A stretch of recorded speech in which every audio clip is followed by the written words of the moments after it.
Bienvenidos a este viaje a través del tiempo. En este video veremos quién es Joe Profaci. Acompáñanos en este recorrido y descubre los misterios y maravillas de esta era histórica. Pero antes, no olvides suscribirte, es gratis.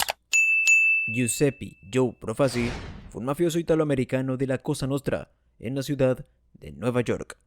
Fue el jefe y fundador de la familia Profaci, que posteriormente se convertiría en la familia criminal Colombo.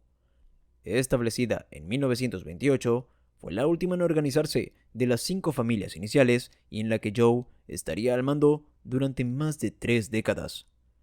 Giuseppe Profaci nació en Villa Abate, en la provincia de Palermo, Sicilia, el 2 de octubre de 1897. Se sabe que, en 1920, Profaci pasó un año en prisión en Palermo, acusado de robo. Joe tuvo 6 hijos. Uno de ellos, Frank Profaci, se unió a la familia criminal Profaci y 2 de sus hijas se casaron con los hijos de los mafiosos de Detroit Partnership, William Tocco y Joseph Cerilli. Joe Profaci siempre tuvo prioridad por su familia, entre ellos el hermano de Joe, Salvatore Profaci, quien fue su consigliere durante años. Se sabe que se dedicó mucho al tráfico de material pornográfico. Uno de los cuñados de Joe Profaci era Joseph Magliocco, quien eventualmente se convertiría en el subjefe de la familia. La sobrina de Profaci, Rosalie Profaci, estaba casada con Salvatore Bonanno, hijo de Joseph Bonanno, el jefe de la familia criminal Bonanno. Su sobrino, Salvatore Profaci Jr., también era miembro de la familia criminal Profaci. Liberado de prisión en 1921, Joe Profaci emigró a los Estados Unidos y se instaló en Chicago, donde abrió una tienda de comestibles y una panadería. Sin embargo, el negocio no tendría éxito, y el 4 de septiembre de 1925, Profaci se mudó a Nueva York, donde ingresó al negocio de la importación de aceite de oliva. El 27 de septiembre de 1927, Profaci se convirtió en ciudadano estadounidense, y en algún momento, después de su mudanza a Brooklyn, Profaci se involucró en asuntos con pandillas locales. El 5 de diciembre de 1928, Profaci asistió a una reunión de la mafia en Cleveland, Ohio. La agenda de la reunión incluyó la resolución de conflictos derivados de asesinatos y una votación sobre el reconocimiento de la familia criminal Profaci en Brooklyn. Dada la falta de experiencia de Joe Profaci en el crimen organizado, no está claro por qué las pandillas de Nueva York le dieron el poder en Brooklyn. Algunos especularon que Profaci recibió este puesto debido al estatus de su familia en Sicilia, donde pudieron haber pertenecido a la mafia de Villa Abate. También es posible que Profaci se hubiera beneficiado de los contactos realizados a través de su negocio de aceite de oliva. Independientemente de cómo fuera, la policía de Cleveland finalmente allanaría la reunión y expulsó a todos los mafiosos de la ciudad, pero el negocio de Profaci se logró. Para el año 1930, Joe Profaci controlaba la lotería, la prostitución, la usura y el tráfico de narcóticos en Brooklyn. También, en ese año, estalló la guerra Castellamaris en la ciudad de Nueva York. En este aspecto, hay una disparidad de opiniones. Algunas fuentes dicen que Profaci permaneció neutral, mientras que otras aseguran que Profaci estaba firmemente alineado con el jefe Castellamarins, Salvatore Maranzano. Cuando la guerra finalmente terminó en 1931, el mafioso Charles Lucky Luciano reorganizó las pandillas de Nueva York en las 5 familias del crimen organizado. En este punto, Giuseppe Profaci fue reconocido como jefe de lo que ahora era la familia criminal Profaci, con Magliocco como subjefe y Salvatore Profaci como su consigliere. Cuando Luciano creó el Sindicato Nacional del Crimen, también conocido como Comisión de la Mafia, le dio a Profaci un asiento en la junta directiva. El aliado más cercano de Profaci en la junta directiva era Bonanno, quien cooperaría con Profaci durante los siguientes 30 años. Profaci también estaba aliado con Stefano Magadino, el jefe de la mafia criminal Buffalo. Si te está gustando el video, no olvides darle like y suscribirte. Profaci obtuvo la mayor parte de su riqueza a través de empresas ilegales tradicionales, como los fraudes de protección y la extorsión. Sin embargo, para protegerse de los cargos de evasión de impuestos federales, Profaci aún mantuvo su negocio de aceite de oliva original, lo que le llevó a su apodo de El Rey del Aceite de Oliva. Conocido como Mamma Mia Importing Company, a medida que la demanda de aceite de oliva se disparó después de la Segunda Guerra Mundial, Su negocio prosperó.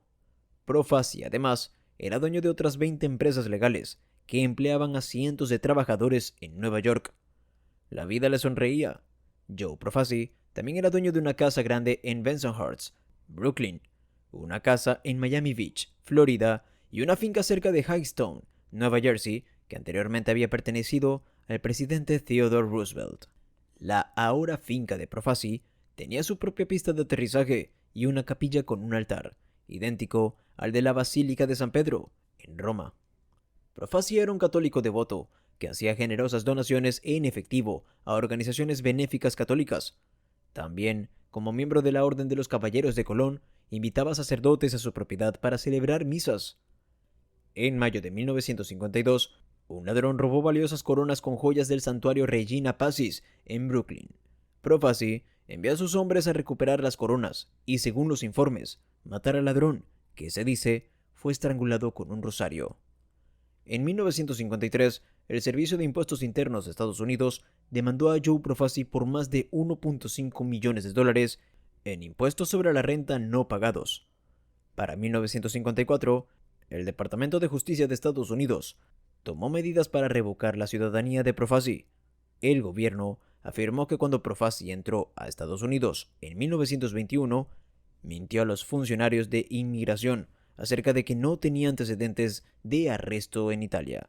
Pero en 1960, un tribunal de apelaciones de Estados Unidos revocaría la orden de deportación de Profaci, poniendo fin a la acción legal contra él.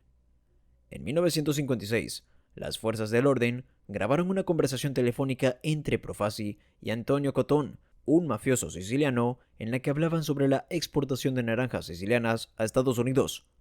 En 1959, agentes de aduanas estadounidenses interceptaron una de esas cajas de naranjas en Nueva York.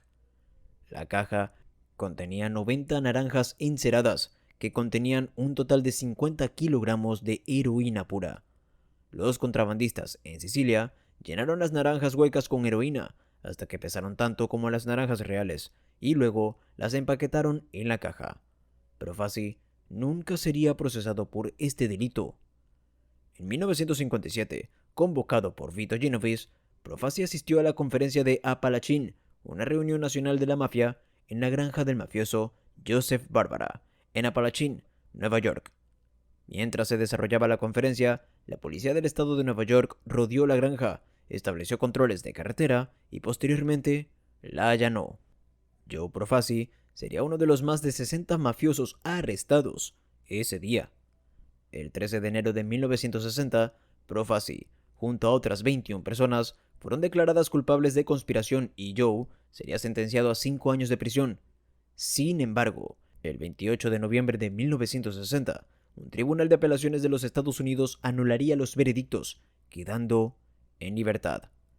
En contraste con la generosidad de Profaci hacia sus familiares y la iglesia, muchos de sus hombres lo consideraban avaro y mezquino con el dinero.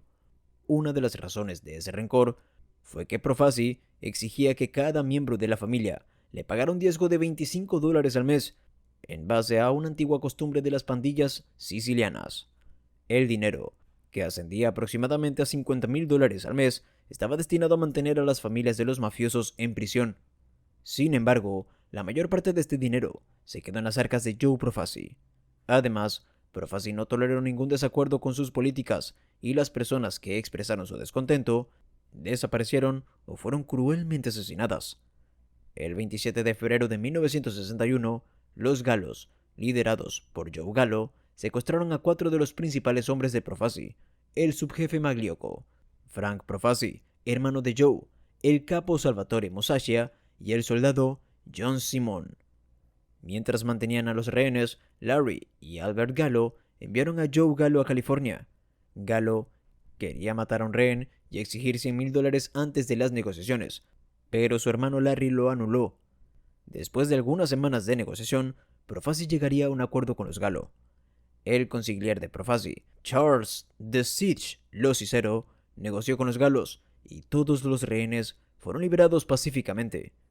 Sin embargo, Joe Profaci no tenía intención de honrar este acuerdo de paz. El 20 de agosto de 1961 se ordenó el asesinato de los miembros del clan Gallo Joseph, Joe Jelly, Gioeli y Larry Gallo. Unos hombres armados asesinarían a Gioeli después de invitarlo a ir a pescar. Larry Gallo sobrevivió a un intento de estrangulamiento en el Club Sahara de East Flatbush por parte de Carmine Persico y Salvatore Saldi di Ambrosio después de que interviniera un oficial de policía. Los hermanos Gallo habían estado previamente alineados con Persico contra Profaci y sus leales.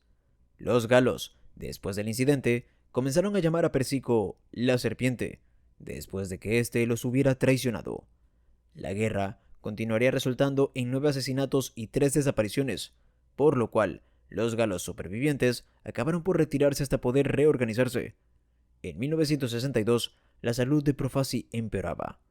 A principios de ese mismo año, Carlo Gambino y el jefe de la familia criminal Luchis, Tommy Luchis, intentaron convencer a Profaci de que dimitiera para poner fin a la guerra interna. Sin embargo, Profaci sospechaba fuertemente que los dos jefes apoyaban en secreto a los hermanos Gallo y querían tomar el control de su familia. Por lo tanto, Profaci se negó vehementemente a dimitir. Además, advirtió que cualquier intento de destituirlo provocaría una guerra más amplia. Ante tal perspectiva, Gambino y Luchis no prosiguieron con sus esfuerzos. El 6 de junio de 1962, Joe Profaci murió en el Southside Hospital, en Bayshore, Nueva York, de cáncer de hígado a los 64 años de edad.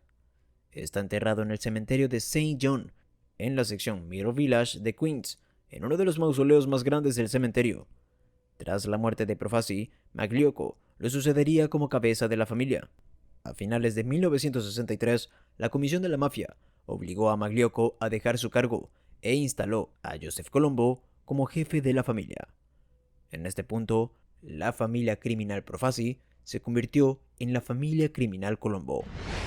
Si te gustó este video, no olvides suscribirte y activar las notificaciones para ver más contenido como este.